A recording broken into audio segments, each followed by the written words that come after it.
Students, हम यहाँ पे पढ़ रहे थे पी ब्लॉक में ग्रुप 17 और ग्रुप 17 के अंदर अब मैं आगे की बात करता हूँ हेलोजन की हाइड्रोजन के प्रति क्रियाशीलता। ठीक है, तो हाइड्रोजन के प्रति क्रियाशीलता, हाइड्रोजन के प्रति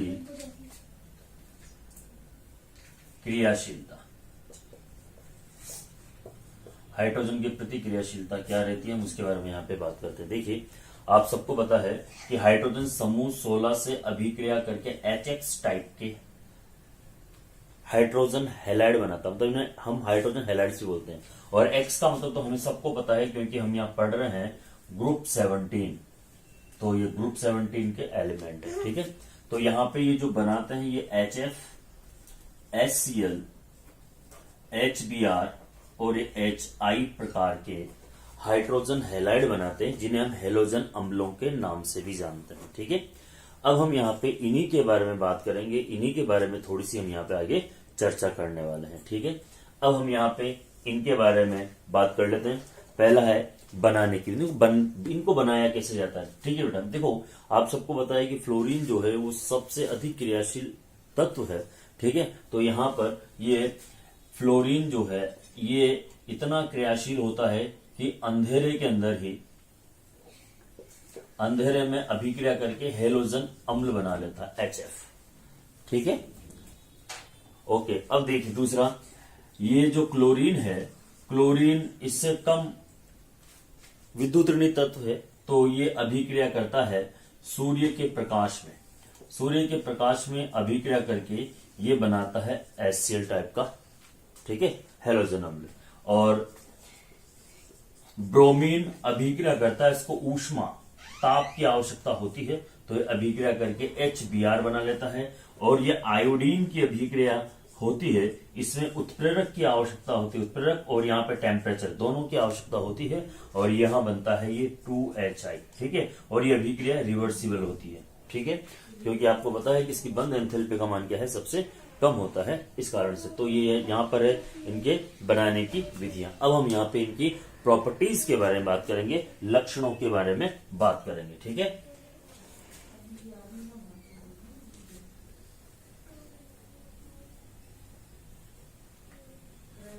ठीक है, तो इनके लक्षण के बारे में हम यहाँ पे बात कर लेते हैं, हैलाइड्स के या हेलोजन हैलाइड्स के लक्षण या हेलोजन अम्लों के लक्षण। ओके बेटा, तो यहाँ पे हमारा पहला पॉइंट है भौतिक अवस्था। पहला पॉइंट है इसकी भौतिक अवस्था। यहाँ पे हर एक चीज आपको समझनी पड़ेगी, सब चीजें बेसिक से ही रिलेटेड है। ठीक है, तो भौतिक अवस्था में HF जो है ये तो लिक्विड होता है, द्रव होता है, बाकी ये सब जो है ये गैसीय अवस्था में होता है। ठीक है, अब इसके द्रव अवस्था में होने का कारण क्या है, इसका क्या रीजन है, हम उसके बारे में यहाँ पे थोड़ी सी बात करेंगे। देखिए बेटा, आपने नाम सुना होगा H बॉन्ड का या हाइड्रोजन बंध का। हाइड्रोजन बंध हम जानते हैं और मैंने अक्सर आपको बताया कि ये फोन में बनता है, FON। ठीक है, अधिक विद्युत ऋणी तत्व। ठीक है, अब इसकी डेफिनेशन में मैं आपको समझा देता हूं। ये HF का एक अणु, ये दूसरा अणु, ये तीसरा अणु। ठीक है, तो यहां पे जब हाइड्रोजन परमाणु दो अधिक विद्युत ऋणी तत्वों के मध्य उपस्थित होता है, तो एक तत्व से सहसंयोजक बंध द्वारा, ये जो बॉन्ड है बेटा ये कौन सा है, सहसंयोजक, कोवलेंट है ये। ठीक है, एक तत्व से सहसंयोजक बंध द्वारा तथा दूसरे तत्व से दुर्बल आकर्षण बल द्वारा जुड़ा होता है, और इस दुर्बल आकर्षण बल को हम नाम देते हैं हाइड्रोजन बंध। ठीक है, वैसे ये दो टाइप्स का होता है, आपने 11वीं क्लास में पढ़ा है, मैंने आपको ये समझाया है। तो यहाँ पे देखिए दो चीज हो गई, एक तो ये सहसंयोजक बंध है और दूसरा ये हाइड्रोजन बंध है। तो जब बंध ज्यादा होंगे तो अणु और पास पास आएंगे, और पास पास आएंगे आने के कारण या आकर्षण बढ़ने के कारण इसकी भौतिक अवस्था क्या हो जाती है, द्रव हो जाती है, और बाकी सब के सब गैसीय अवस्था में पाए जाते हैं। ओके, चलो जी, ये चीज आपको समझ में आनी चाहिए। दूसरा पॉइंट है मेरे पास, मिटा रहा हूं मैं इसको। दूसरा पॉइंट है मेरे पास, वो है तापीय स्थायित्व। तापीय स्थायित्व सेकंड नंबर का पॉइंट है मेरे पास, ये है बेटा तापीय स्थायित्व, मतलब कि ताप की अवस्था में कितनी देर तक स्टेबल हो सकते हैं, स्टेबल रह सकते हैं, उसके बारे में हम यहाँ पे बात करेंगे। तापीय स्थायित्व, ठीक है। तो तापीय स्थायित्व डिपेंड करता है बंद एंथैल्पी के ऊपर, ठीक है, बंद एंथैल्पी के ऊपर, या फिर हम यहां बॉन्ड लेंथ, बंद लंबाई भी बता सकते हैं। ये HF, ये HCl, ये HBr और ये HI, ठीक है। तो यहाँ पे बंद एंथैल्पी या बंद लंबाई, सबसे ज्यादा बंद एंथैल्पी होती है HI की और HF की, और सबसे कम बंद एंथैल्पी होती है किसकी? HI की। सबसे ज्यादा HF की, सबसे कम HI की। तो बंद जितना वीक होगा या बंद एंथैल्पी का मान जितना लो होगा वो बॉन्ड आराम से टूट जाएगा। अरे बात समझ में? या मेरे को बंद लंबाई जितनी ज्यादा होगी उसका तापीय स्थायित्व उतना ही कम होगा। तो यहाँ पे दो रीजन हम लिख सकते हैं कि यहाँ पे तापीय स्थायित्व का जो क्रम है HF, then HCl, then HBr और देन HI, ये आपको यहाँ पे समझना है बेटा, ठीक है। ओके, ये चीज समझ में आ गई आपका। नेक्स्ट है अपचायक प्रकृति। तीसरा जो बिंदु है मेरे पास वो है अपचायक प्रकृति। देखिए, अच्छा मैंने मिटा दिया, कोई बात नहीं। अपचायक प्रकृति, ठीक है, थर्ड पॉइंट है हमारे पास अपचायक प्रकृति। अपचायक प्रकृति होती क्या है, मैं उसके बारे में थोड़ी सी आपसे समझा देता हूं। देखिए, जो जितनी आसानी से हाइड्रोजन त्यागेगा उसका ऑक्सीकरण होगा, और जिसका ऑक्सीकरण होता है वो प्रबल अपचायक होता है, मतलब वो अपचायक होगा। जो जितनी जल्दी आसानी से H+ आयन या हाइड्रोजन त्यागेगा वो प्रबल अपचायक होगा, ठीक है। या मैं इसको बंद एंथैल्पी या बंद लंबाई से भी डिनोट कर सकता हूं, ठीक है। तो यहाँ पे अगर अपचायक सामर्थ्य का क्रम आपसे पूछा जाए तो क्या होगा? जिसकी बंद लंबाई सबसे ज्यादा होगी वो उतनी ही आसानी से H+ आयन त्यागेगा। जैसे मैं लिख देता हूं ये HF, HCl, HBr और HI। तो क्या होगा? H आसानी से कौन त्यागेगा? HI। तो यहां पे HI जो है ये क्या होता है? प्रबल अपचायक होता है, और दुर्बल अपचायक यहाँ पे HF होता है, ठीक है बेटा। ये चीज आपको समझ में आनी चाहिए। चौथा पॉइंट है मेरे पास यहाँ पे, वो है अम्लीय सामर्थ्य। अम्लीय सामर्थ्य, ठीक है। अम्लीय सामर्थ्य की बात मैं आपसे यहाँ पे कर देता हूं, या अम्लीय प्रबलता लिख देता हूं ना, अम्लीय प्रबलता, ठीक है। तो अम्ल वो होते हैं जो आसानी से H+ आयन त्याग देते हैं, जिसकी बंद एंथैल्पी का मान कम होगा वो आसानी से H+ आयन त्यागेंगे। तो अम्लीय सामर्थ्य का जो क्रम है वो भी यही होता है। इन केस में अगर हम बात करें तो बंद एंथैल्पी सबसे कम होती है HI की, या HI सबसे प्रबल अम्ल होता है हैलोजन अम्लों की श्रेणी में, ठीक है बेटा। ये चीज आप याद रखोगे, आई होप सो, ठीक है। नेक्स्ट है यहां पर संयुग्मी क्षार।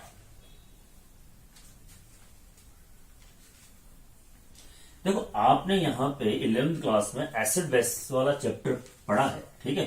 तो नेक्स्ट पॉइंट मेरे पास वो है संयुग्मी क्षार, ठीक है। देखो, अम्ल से प्राप्त ऋणात्मक स्पीसीज उस अम्ल का दुर्बल संयुग्मी क्षार होता है। तो जो अम्ल जितना प्रबल होगा उसकी जो नेगेटिव स्पीसीज होगी, समझना, अम्ल से प्राप्त ऋणात्मक स्पीसीज उस अम्ल का, अम्ल से प्राप्त ऋणात्मक स्पीसीज उस अम्ल का दुर्बल संयुग्मी क्षार होता है, ठीक है। तो दुर्बल संयुग्मी क्षार, जो अम्ल जितना प्रबल होगा उसका माइनस वाला दुर्बल संयुग्मी क्षार, और जो अम्ल जितना दुर्बल होगा उसका माइनस वाला उतना ही प्रबल संयुग्मी क्षार, ठीक है। बात समझ आ रही है मेरी? यहां पे आपको ब्रांस्टेड-लोरी का कंसेप्ट समझना पड़ेगा कि जो प्रोटॉन देते हैं वो अम्ल कहलाते हैं। तो वैसा इसने ये H+ आयन दिया HI में, तो ये क्या हो गया? अम्ल। और अम्ल से जो प्रोटॉन ग्रहण करता है, तो ये H- अगर प्रोटॉन ग्रहण कर लेगा तो वापस से क्या बन जाएगा? HI। तो ये इसे हम बोल देते हैं क्षार, संयुग्मी क्षार। तो अम्ल की ऋणात्मक स्पीसीज उस अम्ल का संयुग्मी क्षार होता है, उसे हम उस एसिड का कॉन्जुगेटेड बेस बोलते हैं, ठीक है। तो यहां पर इस अम्ल का कॉन्जुगेटेड बेस क्या है? I-।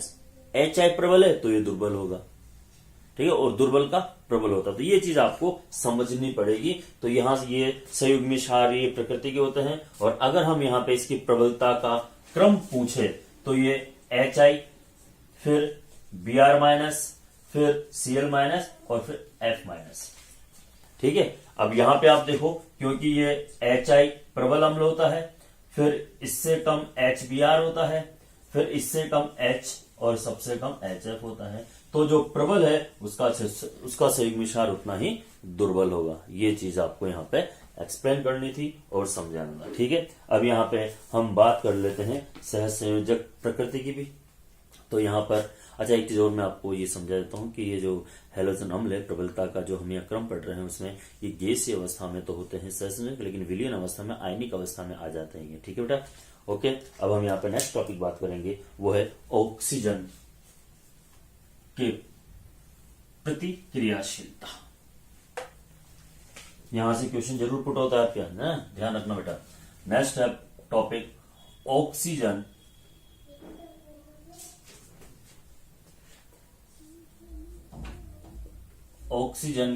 के प्रतिक्रियाशीलता। ऑक्सीजन की प्रतिक्रियाशीलता, ठीक है।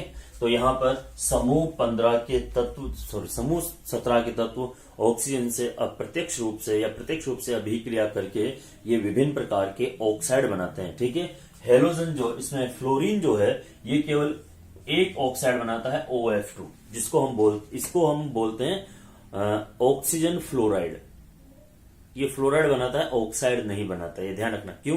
आप सबको पता है कि इन दोनों में से अधिक विद्युत ऋणी जो एलिमेंट है वो है फ्लोरीन। तो यहां पर आपको पता है नाम लिखने और बोलने के अंदर अधिक विद्युत ऋणी तत्व को बाद में लिखा और बोला जाता है, इस कारण से इसका नाम है ऑक्सीजन फ्लोराइड। तो ये ऑक्साइड नहीं बनाता है, ये फ्लोराइड बनाता है।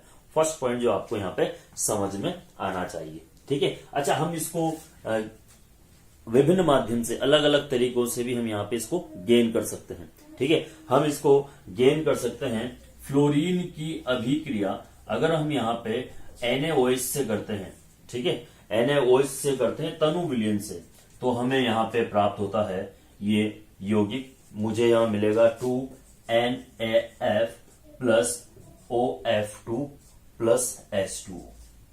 ये ऑक्सीजन फ्लोराइड, इसके बनाने की विधि है बेटा ये, ठीक है। चलो भाई, इसके बाद हम यहाँ पे अन्य यौगिकों के ऑक्साइड की बात कर लेते हैं। ये जितने भी ऑक्साइड है जिनकी ऑक्सीकरण अवस्था जो है ये +1 से लेके +7 तक होती है, ठीक है।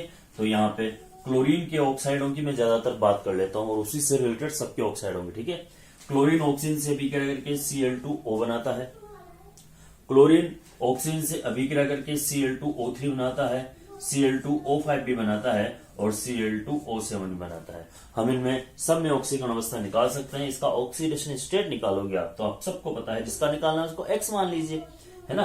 तो ये 2x प्लस -2 इक्वल टू 0। तो 2x बराबर 2 और x बराबर क्या आएगा 2/2 मतलब 1। इसका +1 है, इसका निकालोगे तो +3 आएगा, इसका +5 आएगा और इसका +7 आएगा। तो ये जो एलिमेंट है, ये जो ऑक्साइड है, इनमें ऑक्सीकरण अवस्था +1 से लेकर +7 तक पाई जाती है, ठीक है बेटा। अब हम यहाँ पे बात करेंगे आप लोगों से, वो है क्लोरीन, मतलब समूह 17 में पहला जो टॉपिक है हमारा वो है क्लोरीन। क्लोरीन कैसे बनती है, प्रयोगशाला में कौन कौन से वैज्ञानिक आए यहाँ पे, डेवी, शैले, ठीक है। और इसकी बनाने की विधि, भौतिक गुण और फिर रासायनिक गुण।